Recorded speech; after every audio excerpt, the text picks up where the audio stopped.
تعدل حجة وفي روایت او کان حجا معی۔ محترم ساتھیو، یہ ماہ رمضان کا مبارک مہینہ جس میں ہم آپ سانس لے رہے ہیں، اس ماہ رمضان میں اللہ رب العالمین نے اپنے مومن بندوں سے بہت ساری عبادات کا مطالبہ کیا ہے۔ انہی عبادات میں سے ایک عظیم عبادت ماہ رمضان میں عمرہ کرنا ہے۔ ماہ رمضان میں عمرہ کرنے کی بڑی فضیلت آئی ہے اور حدیث کے ذرائع عمرۃ فی رمضان تعدل حجۃ کہ ماہ رمضان میں عمرہ کر لینا ایک حج کے برابر ہے۔ یعنی اگر کوئی انسان اس مبارک مہینے میں عمرہ کر لے تو اس کو پورے حج کا ثواب ملے گا۔ بعض روایت کے اندر آیا کہ اگر کوئی انسان ماہ رمضان میں عمرہ کر لے تو گویا کہ اس نے نبی اکرم صلی اللہ علیہ وسلم کے ساتھ حج کیا۔ تو یہ بہت بڑی شرف اور عزت کی بات ہے۔ اللہ رب العالمین نے ہم تمام معتمرین کو اس عظیم عبادت کے لیے منتخب کیا ہے، اس لیے اس پر اللہ رب العالمین کا جتنا بھی شکریہ ادا کیا جائے کم ہے۔ اسی طرح سے دوستو، آپ جانتے ہیں کہ ماہ رمضان میں جب آپ عمرہ کرنے جائیں گے تو چونکہ بھیڑ بھاڑ ہوتی ہے، مشقت پریشانیاں آتی ہیں، یہ ساری چیزوں کے تعلق سے ہمیں یہ احساس ہونا چاہیے کہ یہ ہم اللہ کے راستے میں نکلے ہیں اور عبادت کے لیے نکلے ہیں، لہذا ہمارا ہر لمحہ، ہر سیکنڈ اور ہر منٹ یہ سب اللہ رب العالمین کے راستے میں ہے، عبادت مانا جائے گا۔ اس لیے ہم اور آپ عبادت سمجھ کر یہ تصور کریں اور عبادت سمجھ کر ہم نکلیں۔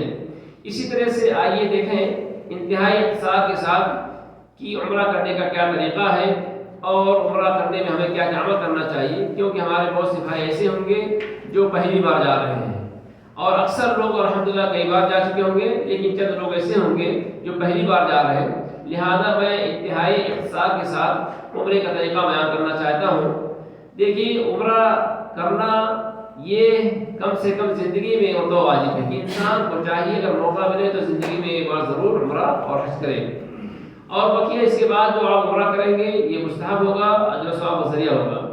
اسی طرح سے عمرہ کرنے میں 4 عمل کرنا ہے۔ اگر کوئی انسان 4 عمل کر لے تو گویا کہ اس کا عمرہ کمپلیٹ ہو گیا ہے۔ پہلا عمل یہ ہے میقات پہنچ کر کے عمرے کی نیت کرنا۔ یہ میقات پہنچ کر کے عمرے کی نیت کرنا یہ عمرے کے ارکان میں سے ہے۔ اگر کوئی انسان عمرہ کرتا ہے اور میقات پہنچ کر کے عمرے کی نیت نہیں کرتا تو ایسی صورت میں اس کا عمرہ باطل مانا جائے گا، اس کا عمرہ صحیح نہیں ہوگا۔ جس طریقے سے اگر کوئی نمازی بغیر تکبیر تحریمہ کی نماز پڑھ لے تو اس کی نماز باطل ہے۔ کیوں؟ اس لیے کہ تکبیر تحریمہ کس کو کہتے ہیں کہ نماز شروع کرتے وقت آپ کہتے ہیں اللہ اکبر، یہ ہے تکبیر تحریمہ۔ اگر کوئی انسان بغیر تکبیر تحریمہ کی نماز پڑھے تو اس کی نماز باطل ہے۔ ایسے ہی اگر کوئی انسان عمرے کی نیت نہیں کرتا ہے، اللہم لبیک عمرہ نہیں کہتا ہے، یعنی میقات پہنچ کر کے اللہم لبیک عمرہ نہیں کہتا ہے، تو ایسی صورت میں اس کا عمرہ صحیح نہیں مانا جائے گا۔ اس لیے میقات پر پہنچنا اور پہنچ کر کے وہاں پر اللہم لبیک عمرہ کے ذریعے سے عمرے میں داخل ہونا، اس کی نیت کرنا، یہ عمرے کے ارکان میں سے ہے۔ لہذا ضروری ہے کہ انسان میقات پہنچے اور تلبیہ کہے۔ لہذا پہلا عمل یہ ہوگا کہ ہم میقات پہنچنے کے بعد غسل کریں۔ غسل کرنا مستحب ہے، واجب و ضروری نہیں ہے۔ اگر کوئی بھائی بیمار ہے، سردی کھانسی ہے، زکام ہے، بخار ہے، تو ایسی صورت میں اس کے لیے ضروری نہیں کہ غسل کرے، بلکہ وہ بغیر غسل کے بھی احرام پہن سکتا ہے، باندھ سکتا ہے۔ لیکن اگر کوئی وجہ نہ ہو اور وقت آسانی ہو تو ایسی صورت میں غسل کرنا مستحب ہے، افضل ہے اور اجر و ثواب کا ذریعہ ہے۔ لہذا ہم میقات پہنچیں گے، کوشش کریں گے غسل کریں، اور غسل کرنا یہ نبی کی سنت ہے اور مستحب عمل ہے، ہمیں غسل کرنا چاہیے۔ غسل سے فارغ ہونے کے بعد ہم 2 چادر پہنیں گے، ایک چادر اوپر اوڑھ لیں گے اور دوسری چادر کو ہم لنگی بنا لیں گے اور پہن لیں گے۔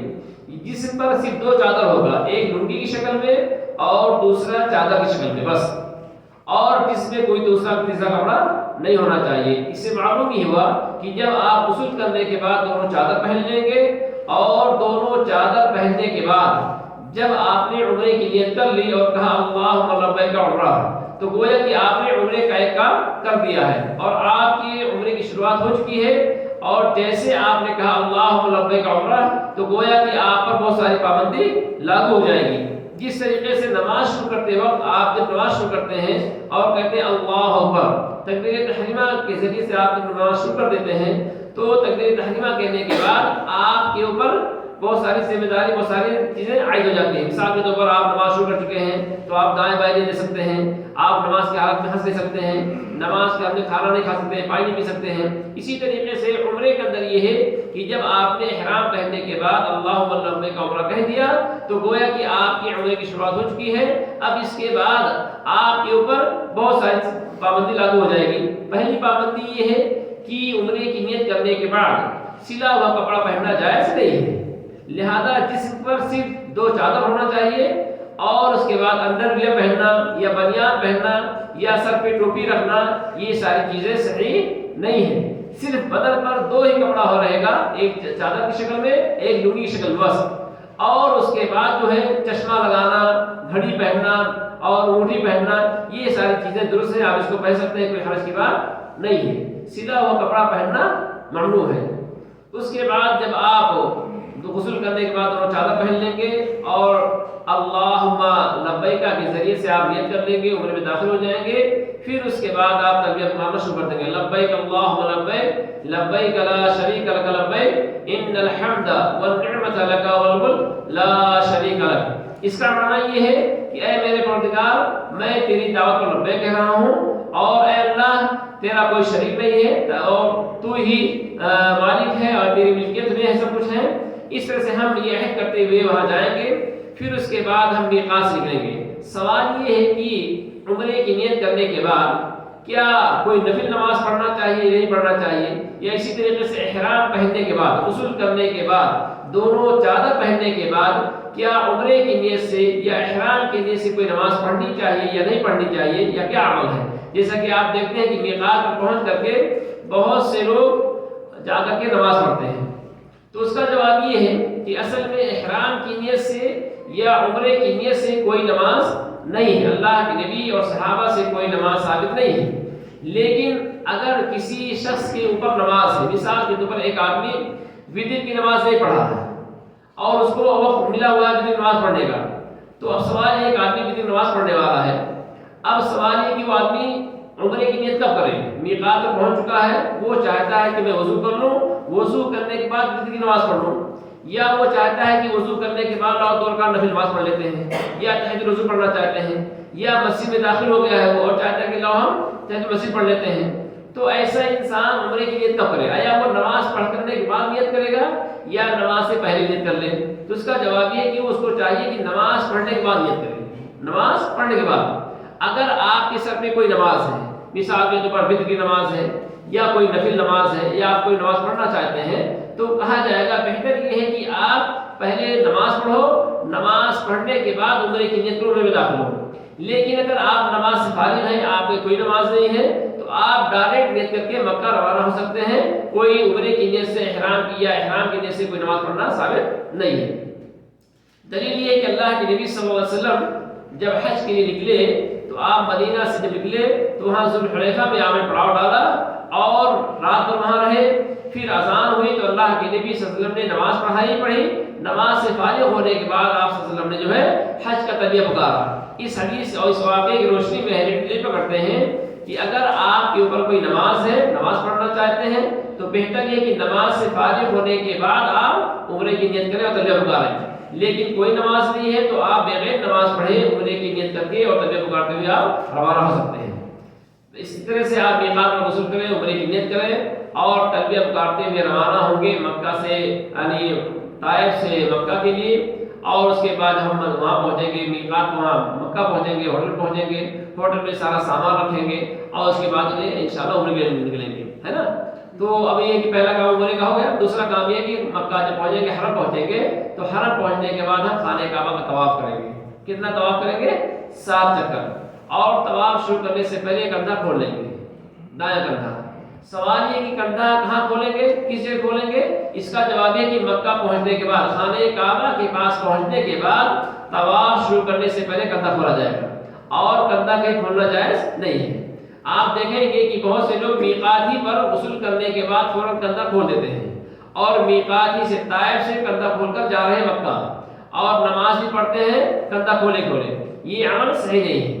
دیکھ کر کے عبادت نہیں کرنی چاہیے، بلکہ وہ عبادت جو نبی ثابت ہوئے کرنا چاہیے۔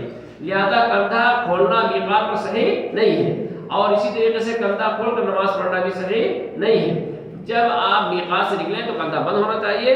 جب آپ حرم پہنچیں، خانہ کعبہ کے پاس پہنچیں اور طواف شروع کرنے سے پہلے اپنا دائیں کندھا کھول لیں، یعنی نیچے سے کپڑا چادر لائیں اور اس بائیں کندھے پر کر دیں اور کندھا کھولا لیں گے۔ یہ صرف طواف کے لیے ہے۔ آپ جب طواف کریں گے تو 7 چکر میں آپ کندھا کھلا ہونا چاہیے اور جیسے ہی طواف ختم ہوا فوراً کندھا بند کر لیں۔ کندھے کا کھولنا کب تک ہے؟ طواف شروع کریں اور طواف سے فارغ ہونے تک۔ جیسے آپ طواف سے فارغ ہو گئے فوراً کندھا بند کر لینا چاہیے۔ حالانکہ بہت سے لوگ کندھا بند نہیں کرتے ہیں، طواف کرنے کے بعد صفا مرو بھی جاتے ہیں، کندھا کھلا رکھتے ہیں، یہ غلط ہے۔ اسی طریقے سے طواف سے فارغ ہونے کے بعد آپ کندھا بند کر لیں گے، حتیٰ کہ اگر آپ طواف کر رہے ہیں اور دوران طواف جماعت کھڑی ہو گئی ہے اور آپ کو نماز پڑھنی ہے تو آپ فوراً کندھا بند کر لیں، کندھا بند کر کے نماز پڑھیں اور جب نماز پڑھ کے فارغ ہو پھر آپ کندھا کھول لیجیے، اپنا طواف شروع کر دیجیے۔ اس لیے حدیث رسول آتی ہے، نبی فرماتے ہیں لا يصلي احدكم في ثوب واحد وليس على عاتقه شيء منه، کہ کوئی آدمی ایک کپڑے میں نماز نہ پڑھے اس حال میں کہ اس کا کندھا کھلا ہوا، گویا کہ کندھا کھول کے نماز پڑھنا صحیح نہیں ہے۔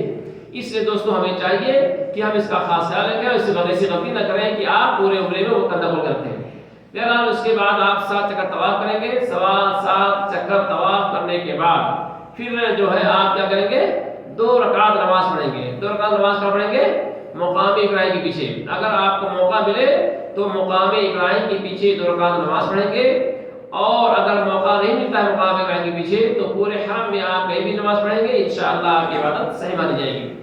اور سنت طریقہ یہ ہے کہ پہلی رکعت میں سورہ فاتحہ کے بعد سورہ کافرون اور دوسری رکعت میں سورہ فاتحہ کے بعد سورہ اخلاص کی تلاوت کریں۔ اگر آپ کو یہ 2 صورتیں یاد نہ ہوں تو آپ کو جو بھی صورتیں یاد ہیں ان صورتوں کو آپ پڑھ سکتے ہیں، کوئی مسئلہ نہیں ہے۔ پھر اس کے بعد آپ نماز سے فارغ ہونے کے بعد آپ جائیں صفا کے پاس پہنچیں، صفا پہاڑ کی طرف جائیں اور صفا مرو کی سعی کرنے کے لیے جب آپ صفا پہاڑ کے قریب پہنچیں تو اس آیت کریمہ کی تلاوت کریں، ان الصفا والمروة من شعائر الله فمن حج البيت او اعتمر فلا جناح عليه ان يطوف بهما ومن تطوع خيرا فان الله شاكر عليم ابدؤ بما بدأ الله به۔ یہ کہتے ہوئے آپ صفا پہاڑ سے قریب ہو جائیں اور صفا پہاڑ پہنچنے کے بعد آپ خانہ کعبہ کی طرف اپنا چہرہ کر لیں اور دونوں ہاتھوں کو اٹھا کر کے آپ وہاں دعا کریں گے۔ وہاں دعا کیسے کریں گے اور دعا کے آداب کیا ہیں، کون سی دعا پڑھنی چاہیے، یہ بات ذہن نشین کر لیں کہ صفا اور مروہ پر کی جانے والی دعائیں اللہ تعالیٰ زیادہ قبول کرتا ہے، اس لیے وہاں پر جائیں آپ کثرت سے دعا کریں کیونکہ وہ قبولیت کی وقت اور جگہ ہے۔ لہذا وہاں جب پہنچیں گے دونوں ہاتھوں کو اٹھا لیں گے، پہلے آپ یہ پڑھیں گے لا الہ الا اللہ وحدہ لا شریک لہ لہ الملک ولہ الحمد وهو علی کل شیء قدیر، لا الہ الا اللہ وحدہ انجز وعدہ ونصر عبدہ وہزم الاحزاب وحدہ۔